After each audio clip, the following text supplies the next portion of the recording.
হিন্দু সুরক্ষা সমিতির পক্ষ থেকে আগামী 16ই আগস্ট 2026 জিহাদ মুক্ত বাংলা করার জন্য ডাইরেক্ট অ্যাকশন ডে ঘোষণা করছি। যে ওনারা বিভেদের রাজনীতি করেন, এই বিভেদকামী শক্তি যারা, তারা সর্বদাই বিভেদের রাজনীতি করে। আজকে এরা হিন্দু মুসলমানে বিভেদ করছেন, বলছে এটা হিন্দু রাষ্ট্র করবেন, হিন্দু রাষ্ট্র করে আমি একজন জন্মসূত্রে হিন্দু, হিন্দু রাষ্ট্র হলে আমার তো কোনো অসুবিধা হবে না, আমি তো এই দেশেই থাকবো, কারণ আমি হিন্দু, আমার তো এই দেশের নাগরিকত্ব যাবে না। কিন্তু হিন্দু রাষ্ট্র হওয়ার পর ওরা মুসলমানদেরকে তাড়িয়ে দিলে তখন এদের তো বিভেদ করাটাই হাড়ে মজ্জায় ঢুকে রয়েছে, তখন আবার এদেরকে বিভেদ করতে হবে। তখন কি করবে? তখন বলবে যে ও আচ্ছা, ও উঁচু জাত, ও নিচু জাত, এটা উঁচু জাতেদের দেশ, বাকিদেরকে তাড়াতে হবে। ওই যারা নিচু জাত রয়েছে তারাই যত নষ্টের গোড়া। আপনারা দেখবেন যে এই যে শুক্রবারের গল্প শোনানো হচ্ছে এই ছাত্র আন্দোলন নিয়ে, এই ছাত্র আন্দোলনের রেশটা কাটতে না কাটতেই হঠাৎ করে ওরা একটা প্রোপাগান্ডা ছড়ানো শুরু করে দিয়েছে যে অ্যান্টি রিজার্ভেশন বিল নিয়ে ওরা কিছু প্রোপাগান্ডা ছড়ানোর চেষ্টা করেছে। এবং সেই জায়গাটায় কারো এই নিয়ে কোনো বক্তব্য থাকতেই পারে, কিন্তু সেই জায়গাটায় বক্তব্য থাকা গণতন্ত্রের পক্ষে সুখকর বা শুভকর, কিন্তু সেই বক্তব্যটা যদি কাউকে তার জাতি পরিচয় নিয়ে, তার মনুষ্যত্ব নিয়ে আক্রমণ করা হয়, তাহলে সেটা কিন্তু মানবাধিকার লঙ্ঘন হচ্ছে, যেটা আমাদের সংবিধান পারমিট করে না। তাই বলছি যে এরা আজকে শুক্রবারই করছে, কালকে রোববারই করবে, পরশুদিন আরও কি বাড়াবাড়ি করবে, এটা আমরা কেউ জানি না। তাই এইটাই হচ্ছে গিয়ে ফ্যাসিস্টদের কালচার, যে এরা ডিভাইড অ্যান্ড রুল করে, ঠিক যেমন ব্রিটিশরা করেছিল ডিভাইড অ্যান্ড রুল। কালকে যে আমার বাড়ি থেকে আমাকে উৎখাত করা হবে না তার কোনো নিশ্চয়তা নেই, কারণ এরাই এক সময় বলেছিল যে ভয় আউট ভরসা ইন, কিন্তু ক্ষমতায় আসার 3 মাস যায়নি, আজকে চতুর্দিকে একটা ভয়ের বাতাবরণ তৈরি হয়েছে। মানুষের রুটি রুজি চলে যাওয়া, সে যে কত বড় ভয়ের ব্যাপার সেটা যার যাচ্ছে সেই জানে। আপনারাও যারা রয়েছেন সংবাদ মাধ্যমের কর্মী, আপনারাও কিন্তু খেটে খান। কাল যদি আপনাদের এই সংবাদ মাধ্যম বন্ধ করে দেওয়া হয়, কাল যদি আপনাদেরকে এই সংবাদ মাধ্যমের চাকরিটা চলে যায়, আপনাদের কি অবস্থা হবে আপনারা ভেবে দেখুন। আপনারা দেখতে পাচ্ছেন যে সেই সব বড় বড় হাউস যারা রয়েছেন, আপনারা তো ইন্ডিপেন্ডেন্ট মিডিয়া, আপনারাই একমাত্র কিন্তু এই মুহূর্তে ওই বড় বড় হাউসগুলো, তারা তো সেই কর্তার ইচ্ছায় কর্ম তারা করছে। আপনারা কিন্তু মানুষের কণ্ঠস্বরটা তুলে ধরছেন, আনবায়াসলি আপনারা মানুষের কণ্ঠস্বরটা তুলে ধরছেন, তার জন্য আপনাদের কুর্নিশ জানাই। কিন্তু তা সত্ত্বেও আপনারা দেখুন, ওই যারা কর্তার ইচ্ছায় কর্ম করে, ওই সব বড় বড় কর্পোরেট মিডিয়া হাউসগুলো রয়েছে, তাদের যারা এই কর্মচারী রয়েছেন, তাদের আজকে চাকরির কোনো নিশ্চয়তা নেই। কতজন, শত শত জনের চাকরি চলে যাচ্ছে। যাদের পেটে লাথি পড়ছে তারা বোঝে এই কষ্টটা।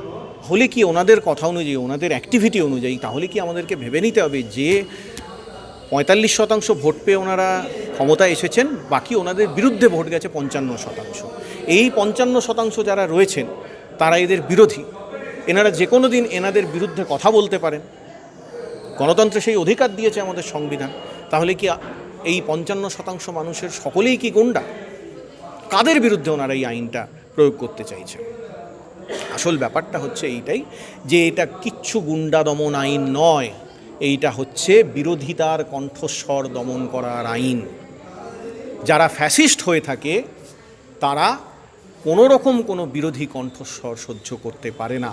সেটা হিটলারও পারেনি, আজকে নব্য হিটলার যারা রয়েছেন তারাও পাচ্ছেন না। একদিকে ছাত্র আন্দোলন হচ্ছে আর একদিকে মুখ্যমন্ত্রী তিনি বলছেন শুক্রবারীরা আন্দোলনের তারিখ একটাও ছাড়াবে না, কি বলবেন? দেখুন, উনি শুক্রবারই বলতে বা শুক্রবারই বলতে কাদেরকে বোঝাতে চেয়েছেন সেটা ওনারা খোলসা করে বলুন, ঠিক আছে? ওনাকে খোলসা করে বলতে হবে তো যে শুক্রবারই বলতে কাদেরকে বোঝাতে চেয়েছেন। শুক্রবার তো এই শুক্রবার এই কথাটা তো ভারতবর্ষের যে দিন রয়েছে, মানে সাপ্তাহিক যে দিনগুলো রয়েছে, ঠিক আছে, রবি, সোম, মঙ্গল, বুধ, বৃহস্পতি, শুক্র, শনি, এই 7টা যে দিন, তার মধ্যে তো শুক্রবার রয়েছে। মানে উনি কি বলতে চাইছেন যে কোনো একটি বিশেষ ধর্মের অনুগামী না হলে বাকি মানুষেরা শুক্রবার দিন ঘুম থেকে ওঠেন না? কি বলতে চাইছেন উনি? শুক্রবার দিন কি বাকি মানুষেরা ঘর থেকে বাইরে বেরোন না? শুক্রবার তো সকলের। তা শুক্রবারই বলতে উনি কী বোঝাতে চাইছেন সেটা উনি খোলসা করে বলুন। সেটা উনি খোলসা করে বলবেন না। কেন না? সেটা খোলসা করে বললে সেটা সংবিধান বিরোধিতা হবে, সংবিধানের অপলাপ হবে। আর যদিও ওনারা সংবিধান ব্যাপারটাকেই অতটা মানেন টানেন না, ঠিক আছে, তাই ওনাদের এই যে বক্তব্য আমরা বুঝতে পারছি ওনারা কি বলতে চাইছেন, এবং ওনারা এই কথাগুলোই বরাবর বলে এসেছেন। এটা নতুন কি, ওনারা বিশেষ কোনো ধর্মীয় পরিচয়ের, শুধু ধর্মীয় পরিচয়ের, এমনকি জাতি পরিচয়ের ক্ষেত্রে আপনি আজকে শুধুমাত্র এখানে শুক্রবারই বলতে উনি সংখ্যালঘু মুসলিমদের কথা বলতে চাইছেন, তাই তো?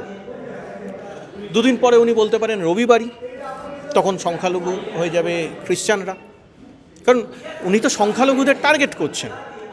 তারপর অন্যান্য যেসব ধর্মের ক্ষেত্রে যে বিশেষ বারটা পবিত্র বার বলে মনে করা হয় সেরকম টার্গেট করে বলবেন।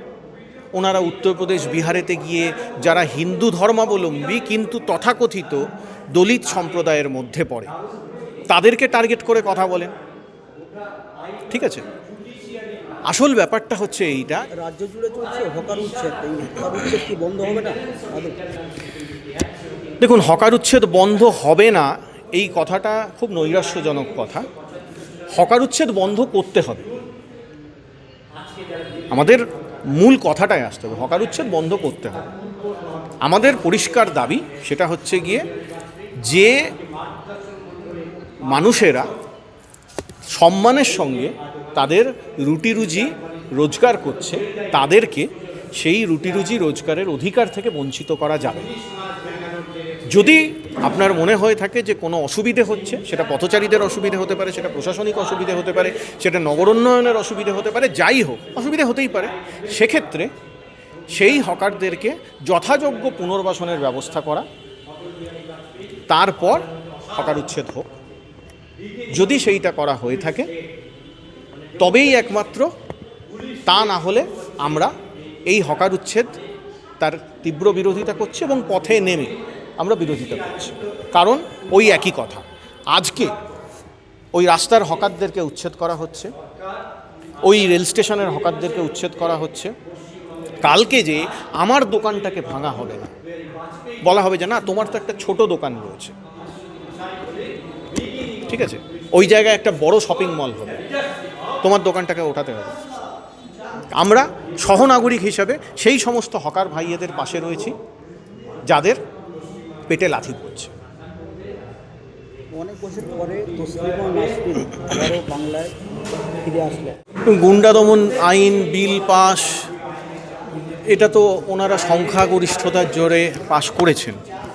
এখন প্রশ্নটা হচ্ছে গুন্ডাটা কারা, এইটাই তো সব থেকে বড় প্রশ্ন। গুন্ডা বলতে উনি কাদেরকে বোঝাতে চাইছেন?